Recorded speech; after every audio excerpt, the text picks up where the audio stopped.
That's, I'm not going to talk too much in this because there's a lot to cover.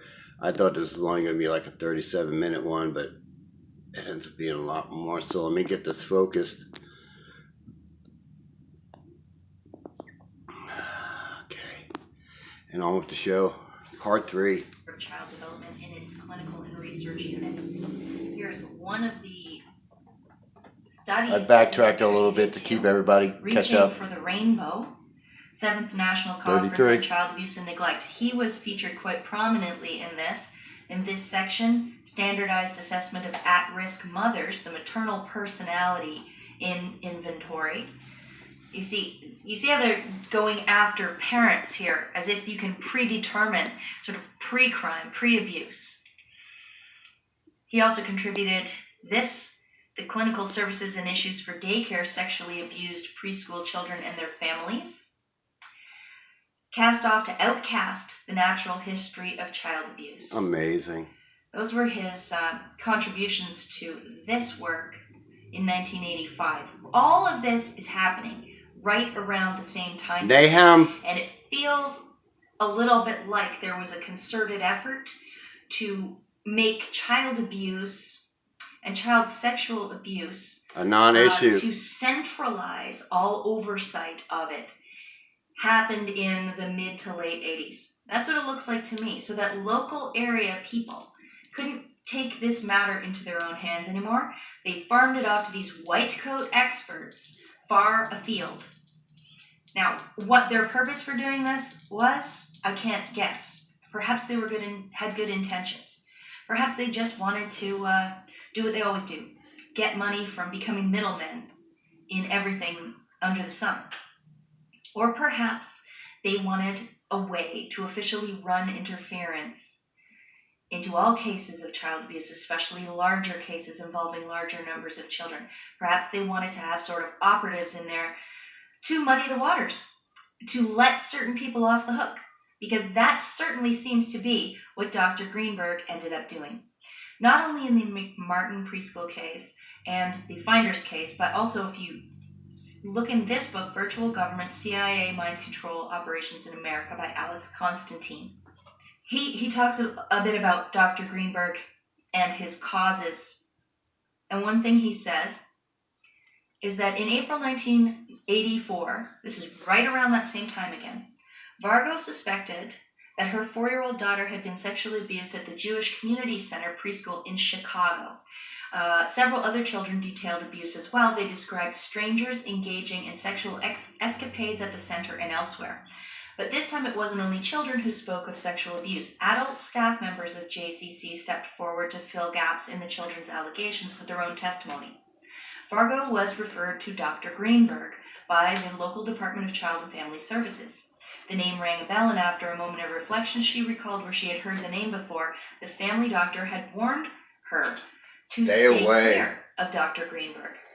Dr. Greenberg did not believe in, quote, involving the police or prosecutors in child abuse cases, but preferred to work with the child victims and adult perpetrators to repair the relationships damaged by sexual abuse. Hold on, so that means by this guy's belief, they didn't go to the police because of what this guy said, because not of a fact, but just the belief?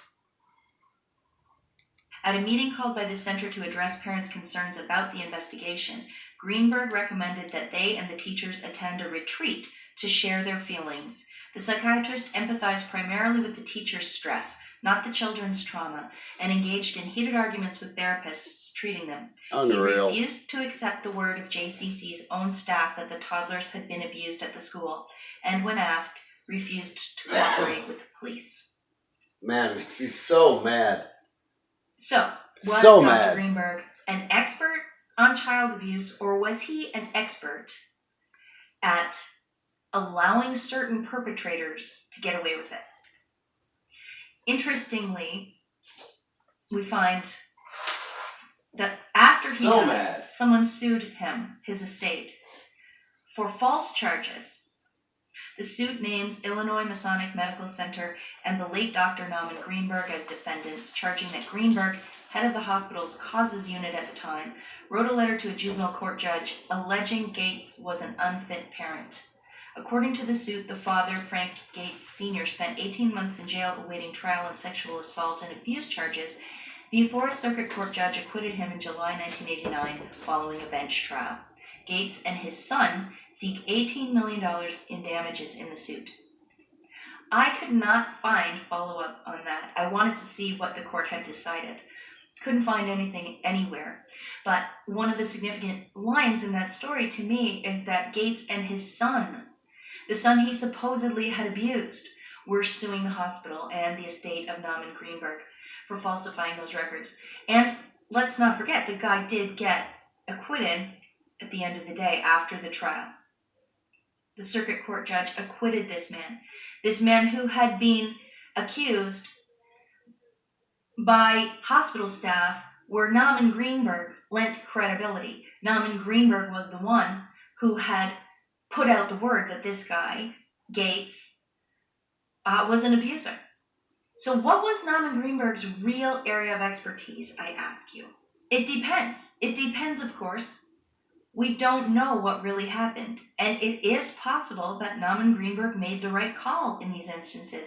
It's just strange that in 3 instances of systemic, institutional type abuse of children, Greenberg was the one who steered police, prosecutors, and the press away from believing the victim stories in these cases. Strange. And then to find out that there was a man that is suing him for $18 million because Greenberg made up charges of abuse against him, to all intents and purposes. What is the role of these experts on child abuse? I just want to draw your attention back to this study before we leave this topic.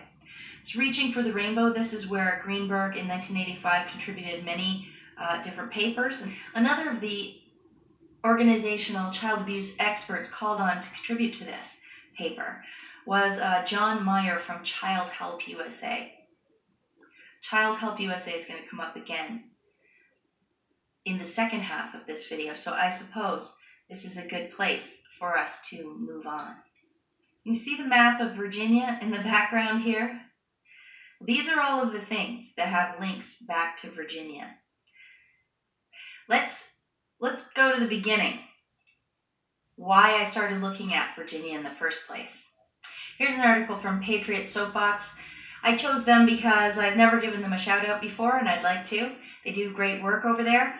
Go check them out. You can find this information in a lot of places. And that is that the Finders, Marion Petty, the leader of the Finders cult, was located in Culpeper, Virginia. He had a farm there and several other properties, eventually owned the theater, the cinema on Main Street. And on the marquee on the theater on Main Street, he would put all kinds of cryptic messages. And we'll talk about that in a little bit too, right at the wrap-up, I believe. But an interesting factoid is that the compound, their farm in Culpeper, Virginia, was located on Route 666. Isn't that interesting? So that's one thing that's located in Virginia. And that's why I started looking around Virginia. I already knew that the CIA had a training facility called the Farm located in Virginia. Here's an article from the Washington Post from 1980 talking a little bit about the CIA's farm. The heavily forested 10,000-acre site is secretive but hardly remote. Known as Camp Peary to outsiders, the farm to CIA insiders, the base is a $37 million complex nestled in deer-filled woods and tidal recesses within 2 minutes of Virginia's biggest tourist attractions, Williamsburg and Busch Gardens. Like a longtime neighbor who keeps to himself, Camp Peary has gone about its quiet business since the days when white-haired, pipe-smoking Allen Dulles, then the CIA's director, established it to provide paramilitary training to agency operatives. Before that, it was a prisoner of war camp for captured German soldiers, just like they used Camp Shanks for and many other facilities around the United States that afterwards became linked to some questionable things. And so there, as the second spooky thing in Virginia. But there's more. Sidney Gottlieb, known as the poisoner-in-chief of the CIA, who ran the MK Ultra experiments for the CIA, he retired to Virginia. The MK Ultra poisoner-in-chief, a sadistic man by all accounts, retired to Virginia, and then he made himself into this hippie. He remade himself. He raised goats. In 1980, Virginia granted Gottlieb a license to practice speech pathology. He helped the elderly and his neighbors. He volunteered at the hospice. He would pay overdue electric bills for other people. Sure. All in an effort to not get cleanse caught. his reputation of what he did when he worked for the CIA. He just didn't want to get and caught. There's many stories of the shenanigans and crimes that he got up to, not just in North America, but in Africa as well. So now we can add Sidney Gottlieb to the list of spooky things going on in Virginia. And I had mentioned earlier Child Help. Child Help is a U.S. nonprofit organization dedicated to the prevention and treatment of child abuse, founded in 1959 as International Orphans by Sarah O'Meara. Once I get started working and get a regular schedule, I'm going to be going ahead and doing a special thing on daycare centers and all these child help developments, all these things that have money put aside for children, and go deep, take a deep dive into them. So that's going to be fun. Look for it in your inbox. And Yvonne Feddersen. Child Help is one of the largest nonprofit child abuse prevention and treatment programs organizations in the nation. Right. I covered this in a video earlier on because it's one of the first examples of Hollywood stars being used to sway the public that we should be gathering up. Amazingly, Hollywood stars at the very beginning, if you look into, I make this clear, if you look into the Little Rascals, how they were abused and how they passed away and died, it's amazing. I'll have to get that to you too. There's just amazing stuff out there that's common knowledge, but people don't know it because God says, in the end days, my people have lack of knowledge. They die because of lack of knowledge. So, or I guess he uses the word perish. They perish for lack of knowledge. It's out there. Let's get it together. I love you guys. Amen. Children from abroad. See, Child Help, those two actresses that were mentioned, had supposedly gone to Japan, and there was a tsunami or some terrible rainstorm, and they found children huddled in an alley, and for some reason, they took them and started an orphanage. And this is how this whole celebrities involved with abused children got started.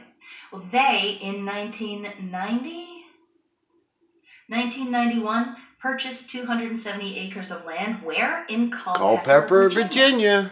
Isn't that odd? It was in 1987 that the Finders got found out in Tallahassee, Florida. The Finders had been operating a long time out of Culpeper, Virginia, and then they got busted in Tallahassee. And even though nobody got convicted, it did sort of break up the group, and it put them in the spotlight, so they were no longer this covert operation. Eyes were on them. And a couple of years later, this organization, Child Help, decides to buy land right down the road from the Finders. Here's the Finders on Route 666, I don't know, somewhere in here. Here's where Sidney Gottlieb had his home. And then Child Help is just down the road in Lignum, Virginia. This is very, very close. I wonder if there's any tunnels in there. Isn't that fascinating? What would those tunnels look like? And so the link between the CIA and child abuse just keeps getting stronger as I go along. This next part's going to seem like a total left-hand turn because I'm going to talk about Roald Dahl. You know him? Children's author, Charlie and the Chocolate Factory, James and the Giant Peach, Matilda, Fantastic right? Mr. Fox, Matilda, all kinds of very, very popular books that got made into movies. Very, very embedded, actually, in the culture of North America. Roald Dahl was a spy.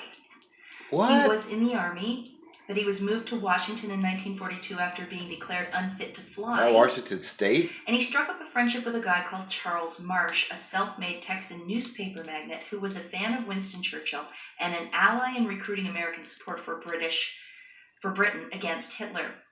With Marsh's help, Dahl became close to prominent American journalists and senior U.S. officials, including Henry Wallace, the vice president, because Marsh was very good friends with Henry Wallace. Dahl's social skills attracted the attention of famous Canadian spy master William Stevenson, who was running a clandestine British effort to draw America into the war. Huh. I know this seems like a massive detour, but bear with me. Stick with me. So we have Roald Dahl, friends with William Stevenson and Charles Marsh. Let's look at William Stevenson. Sir William Samuel Stevenson was a Canadian soldier, airman, businessman, inventor, spy master, and the senior representative of British security coordination for the entire Western Hemisphere during World War II. He is best known by his wartime intelligence codename Intrepid. Many people consider him to be one of the real-life inspirations 100 years for old. James Bond. Ian Fleming himself once wrote, "James Bond is a highly romanticized version of a true spy. The real thing is William Stevenson." What? William Stevenson, as it turns out, could have been very pivotal in running this giant theme park or this movie where the script always favors the cabal, because listen to this. In 1924, Stevenson and George Walton patented a system for transmitting photographic images via wireless. And he had a huge studio, Shepperton Studios, as well as a large group of contacts in the international film industry. Shepperton Studios was the largest film studio in the world outside of Hollywood. And not only that, he was involved in radio manufacturing, aircraft manufacturing, car bodies, cement, construction. How many bodies got stuck in there? Who was this guy? And how could one man possibly be involved in all of that? Allegedly, he didn't even get a paycheck from the British security services. Probably He not. was working Stole for free. all of it. Well, I guess so. He's making money in every single other industry out there, right? It doesn't seem like William Stevenson was acting on his own volition, or it seems like he's just the world's most handy cutout for 1,000 things. By the way, that British security coordination that he worked for was based in New York City at Rockefeller Center. The cabal. Cabal names pop up. The other significant thing that Stevenson did was help to create the CIA in the United States. And this is according to subsequent directors of the CIA in a speech. Sir William Stevenson played a key role in the creation of the CIA. He realized early on that America needed a strong intelligence organization and lobbied contacts close to President Roosevelt to appoint a U.S. coordinator to oversee FBI and military intelligence. He urged the job be given to William Donovan. Donovan's Office of Strategic Services was the first central U.S. intelligence service, and it later became the CIA. So now, it looks like this. We've got William Stevenson helping, basically, to create the CIA, and really, it's back on behalf of the British government. Now remember Charles Marsh, he's also involved in this. I mentioned him. Well, he was a friend of Roald Dahl's too, which sort of means these guys are linked through this intermediary. Charles Marsh, let's learn a little bit about him. Here's his obituary from 1964. Charles Edward Marsh, newspaperman and publisher, died in his home today after a long illness. Mr. Marsh was a close associate of Henry Wallace, vice president in Franklin D. Roosevelt's third term. He was also a friend of President Johnson. One of President Johnson's first calls on his return to Washington after the assassination of President Kennedy was to Mr. Marsh. And then Marsh established a foundation. Get rid of those lines. It distributed about $4 million to schools, clinics, camps, child care institutions, and self-help projects in this country and abroad. Charles Marsh, the Public Welfare Foundation. First grant made in 1948. As the foundation grew, Marsh built a network of agents assigned to find worthwhile recipients. That's very interesting. Public welfare, huh? Marsh Is that how it started? Into giving money to people that were worthwhile. In fact, it mentioned Lyndon Johnson. Marsh supported Johnson for a long, long time in his life. Down here, it says, Johnson complained that he found it difficult managing on his Congress salary. Marsh arranged for Johnson's wife to buy 19 acres on Lake Austin for $8,000, which he knew was an area that was likely to be developed. Lady Bird Johnson later sold the land for $330,000. Down here, says during the 1938 campaign, Marsh agreed to ask his business friends to contribute to the campaign, and he eventually paid Johnson $5,000 a week. So here we have a Texas newspaper man just happens to be friends with British spies, cultivating a relationship with Lyndon Johnson throughout Lyndon Johnson's whole adult life. Making sure he had money, making sure he was supported in the newspapers, making sure he had business contacts, and outright paying the guy $5,000 a week while he was a congressman. See how deep the swamp goes? Charles Marsh had a lover named Alice Glass who he eventually married. And he set her up with a great big giant estate that she designed and had built. And it was in the Virginia Hills. Their estate called Longley. This is significant because Longley was used not only as the home for Charles Marsh and Alice Glass, but it was where Alice Glass had her affair with Lyndon Johnson. So was Charles Marsh just supporting Johnson financially, or was he also setting him up in other ways?